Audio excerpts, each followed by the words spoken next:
E se eu te dissesse que existe uma religião que acredita, literalmente, que, no fim dos tempos, só ela vai reinar sobre a terra? Não é boato. Está em escrituras, revelações e discursos oficiais, e tem raízes no século XIX. Para muitos fora da igreja, isso soa exclusivista. Para os membros, é cumprimento de profecia. Hoje eu vou mostrar o que eles realmente acreditam, e por que isso divide tanto. Fica comigo. Em poucos minutos você vai entender a origem dessa crença, o que significa reinar no pensamento mórmon, e se essa ideia é tão radical quanto parece. Curte, se inscreve, e bora começar. A crença sobre o fim do mundo. Dentro da teologia mórmon, existe uma expectativa bastante clara e específica sobre o que acontecerá nos últimos dias da história da humanidade. Eles creem que Jesus Cristo retornará à Terra para instaurar o que chamam de milênio, um período de 1000 anos de paz, justiça e prosperidade universal, onde o mal será banido e a humanidade viverá em harmonia.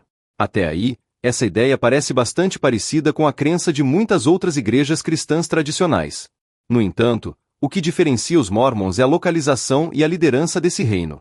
Para eles, o centro desse governo celestial, a Nova Jerusalém, não estará em Israel, como tradicionalmente se imagina, mas sim em Independence, no estado do Missouri, nos Estados Unidos. Mais do que isso, os ensinamentos mórmons afirmam que somente aqueles que seguirem o chamado Evangelho restaurado, isto é, os princípios, ordenanças e doutrinas preservados pela Igreja de Jesus Cristo dos Santos dos Últimos Dias, farão parte desse governo que reinará com Cristo durante o milênio. Ou seja, a liderança espiritual e administrativa desse período não será aberta a todas as denominações cristãs, mas estará concentrada nos fiéis mórmons que permanecerem leais à sua fé. Em resumo, durante o milênio, a visão é que o mundo será governado por Cristo, mas por meio da Igreja Mórmon, que terá um papel exclusivo e central nessa nova era. De onde vem essa ideia? Essa crença específica não é fruto de interpretações modernas ou especulações recentes. Ela está profundamente enraizada nas escrituras consideradas sagradas pelos mórmons, em especial no livro chamado Doutrina e Convênios, uma coleção de revelações que Joseph Smith, o fundador da igreja, e seus sucessores receberam ao longo do tempo. Nessas passagens, encontram-se profecias claras de que a Nova Jerusalém será construída no Missouri e que a partir desse local sairá o governo de Cristo sobre a terra. Joseph Smith ensinou que para participar desse governo divino, é fundamental aceitar o Evangelho restaurado, algo que, segundo a doutrina mórmon, só existe plenamente dentro da sua igreja. Além disso, líderes posteriores reforçaram essa ideia, afirmando que a estrutura organizacional atual da igreja, com seus quórums, conselhos e presidência, não é apenas uma forma de governança religiosa, mas uma preparação concreta para a administração do mundo durante o milênio. Ou seja, para os mórmons, essa não é uma simples crença pessoal ou simbólica. É um plano divino já estruturado e em andamento, que prepara o caminho para que, no fim dos tempos, a igreja esteja pronta para governar junto com Cristo. O lado polêmico. É nesse ponto que a crença mórmon se torna altamente polêmica.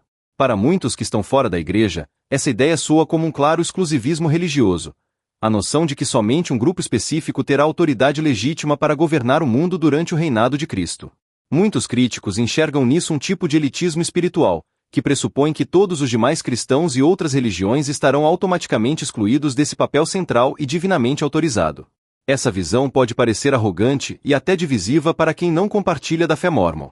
Por outro lado, para os próprios membros da igreja, não se trata de uma questão de superioridade, mas sim do cumprimento fiel do que acreditam ser a vontade revelada de Deus. Eles defendem que qualquer pessoa, em qualquer lugar do mundo, pode se juntar a esse povo e participar desse futuro reinado, desde que aceite e viva o Evangelho restaurado.